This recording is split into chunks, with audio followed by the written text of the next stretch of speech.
بسم اللہ الرحمن الرحیم، السلام علیکم۔ میں ہوں کرامت مغل۔ اس ویڈیو میں بات کرنے جا رہے ہیں ایک ایس ایچ او کی مار کی۔ جناب محسن نقوی صاحب ماضی میں یہ بیان دیتے رہے ہیں کہ بلوچستان کے معاملات کا حل جو ہے وہ ایک ایس ایچ او کی مار ہے۔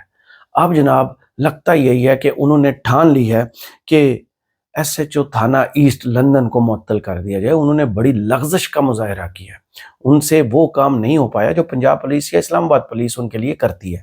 اس کے بعد جناب پاپا کی پری نے خواب دیکھا ہے کہ جو 2 مرتبہ وزیر اعلیٰ پنجاب رہا ہو، جو 3 مرتبہ وزیر اعظم پاکستان رہا ہو، وہ اپنے خواب کی تکمیل کیوں نہیں کر پایا کہ اب پاپا کی پری جو ہے وہ اس خواب کی تکمیل کریں گی۔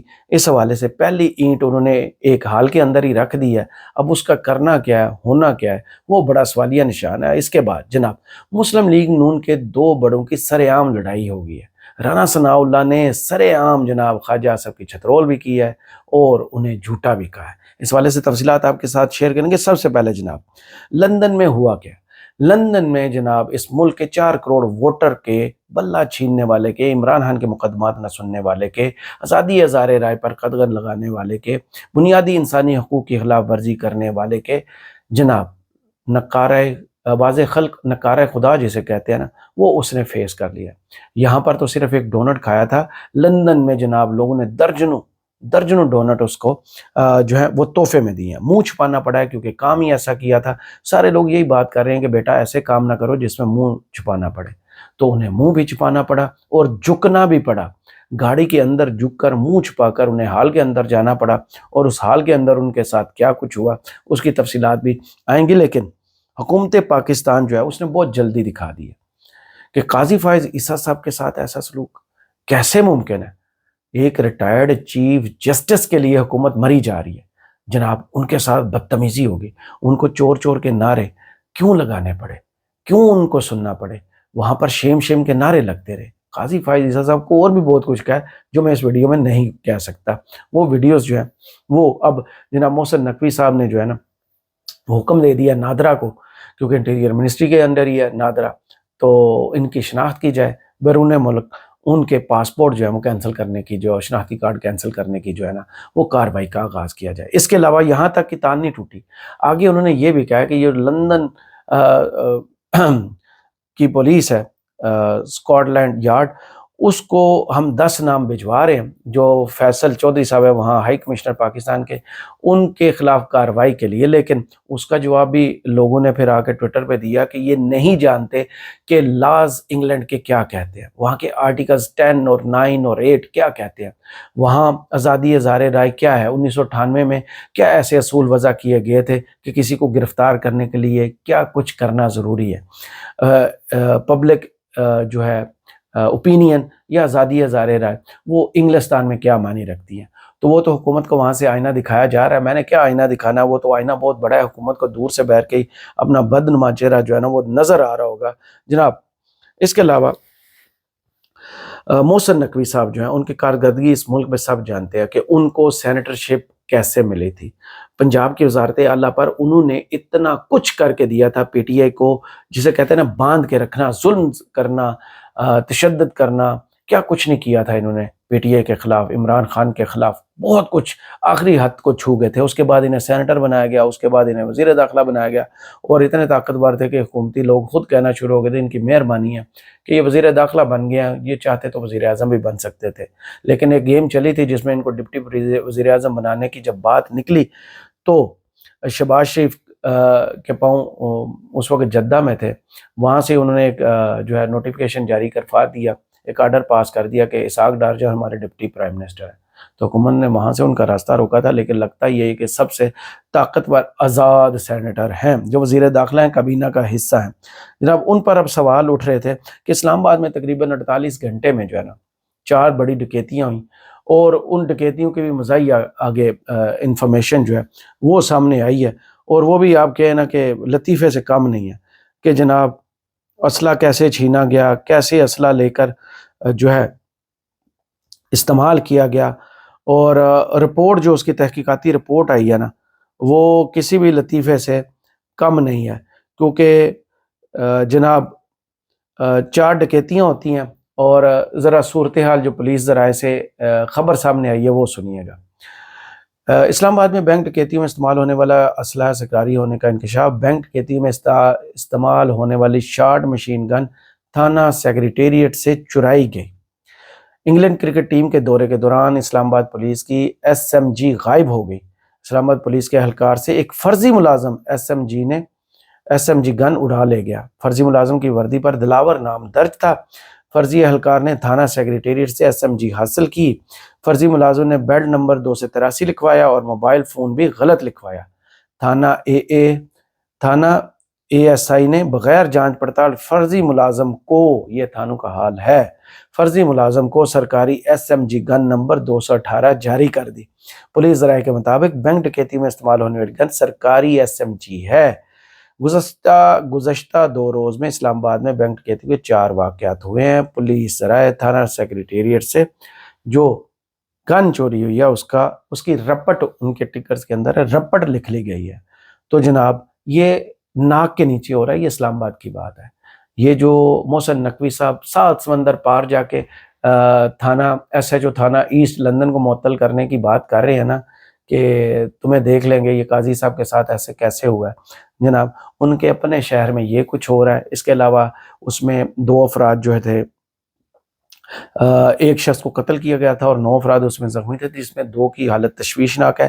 اس کے علاوہ آپ کو یاد ہوگا اسلام آباد میں ہی جناب رؤف حسن پر 4 لوگوں نے حملہ کیا تھا، شہرہ کاٹنے کی کوشش کی تھی، سال گزرنے کو ہے، وہ لوگ بھی ابھی تک نہیں پکڑے جا سکے۔ تو یہ تو ان کی اپنے ملک میں کارکردگی ہے، کچے کے ڈاکو بیلگام ہیں، وہ سنبھالے نہیں جا رہے، اور اب یہ 7 سمندر پار برطانیہ کو سبق سلانے چلے ہیں کہ آپ کے ملک میں کیسے ہو سکتا ہے کہ قاضی فائز عیسیٰ صاحب کے ساتھ ایسا ہو سکے۔ حالانکہ اگر ماضی کی طرف نظر دوڑائیں تو ان کی منافقت چیک کریں کہ ماضی میں جب جسٹس اطہر من اللہ صاحب لندن گئے تھے ان کو پروٹوکول نہیں دیا گیا تھا، یہ ریسنٹ پاس کی بات ہے۔ اس کے علاوہ ایک دفعہ جسٹس ثاقب نثار صاحب گئے تھے، انہوں نے وہاں سے ہائی کمیشن سے گاڑی مانگی تھی، ان کو گاڑی نہیں دی گئی تھی۔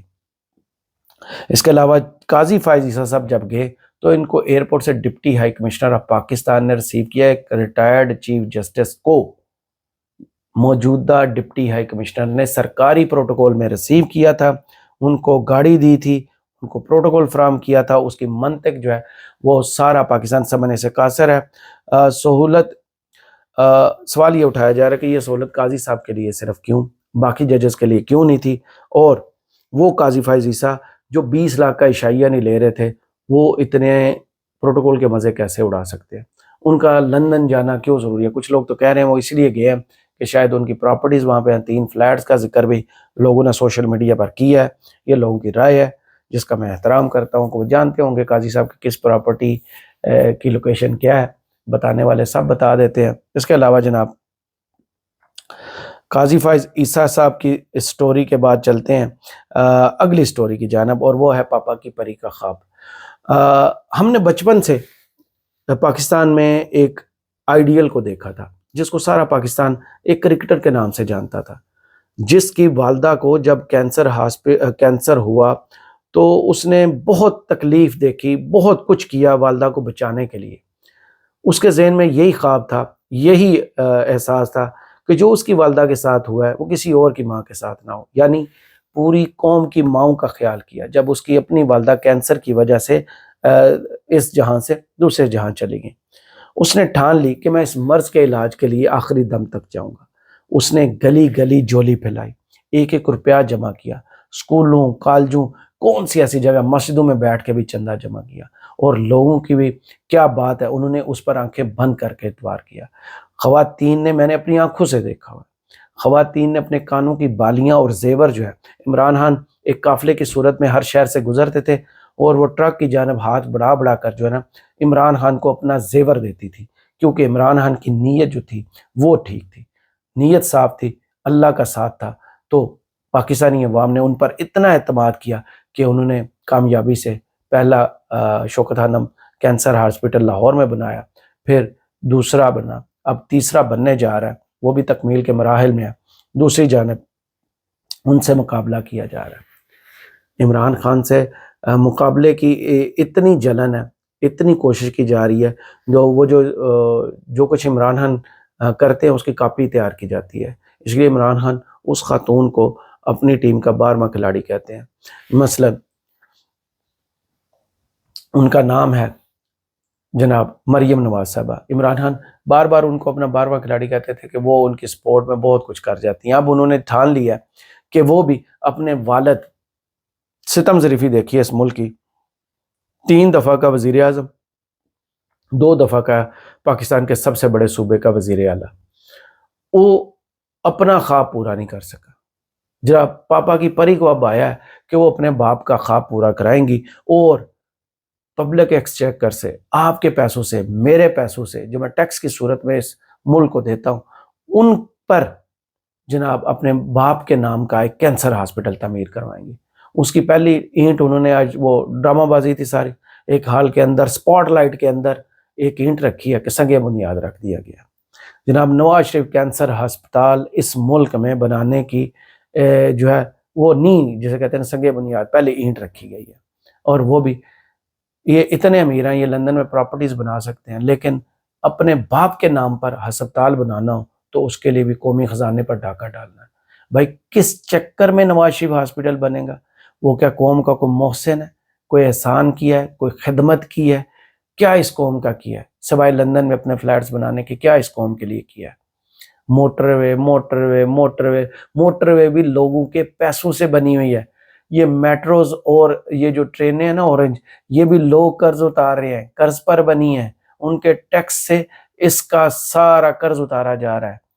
اب نواز شریف کینسر ہسپتال بنے گا کیونکہ پاپا کی پری کو اب خواب آیا کہ ان کے والد کی یہ خواہش تھی کہ ان کے نام پر کینسر ہسپتال بنایا جائے۔ اس بندے کو شاید پتہ بھی نہ ہو کہ میری خواہش تھی کہ میں نے کینسر ہسپتال بنانا ہے۔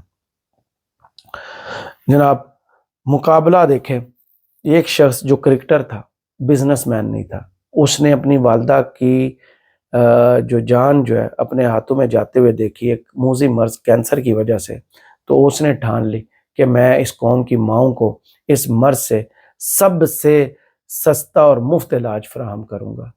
اس نے ساری زندگی اس پر لگا دی، اپنے میچز کا پیسہ، اپنے ساتھیوں کے میچز کی جیتے ہوئے پیسے، جیسے تیسے کر کے اپنا انعامات بیچ کے، اس ملک کے کونے کونے میں سے چندہ جمع کر کے اس ملک کو 3 کینسر ہاسپٹل دیے۔ اور دوسری جانب جناب جن کی لندن میں تو کیا پاکستان میں کوئی پراپرٹی نہیں ہے، اب وہ چلے ہیں نواز شریف کینسر ہسپتال بنانے۔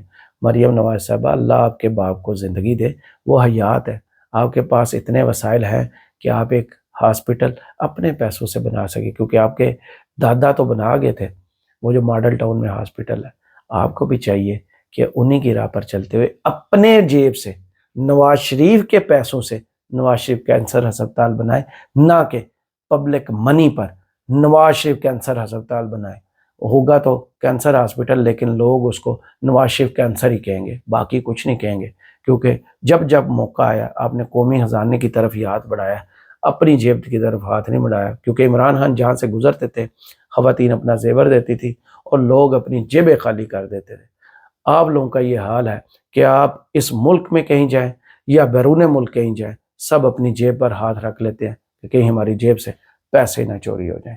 کرامت مغل کو اس ویڈیو سے اجازت دیجیے اور کمنٹس باکس میں ضرور بتائیے گا یہ ویڈیو آپ کو کیسی لگی۔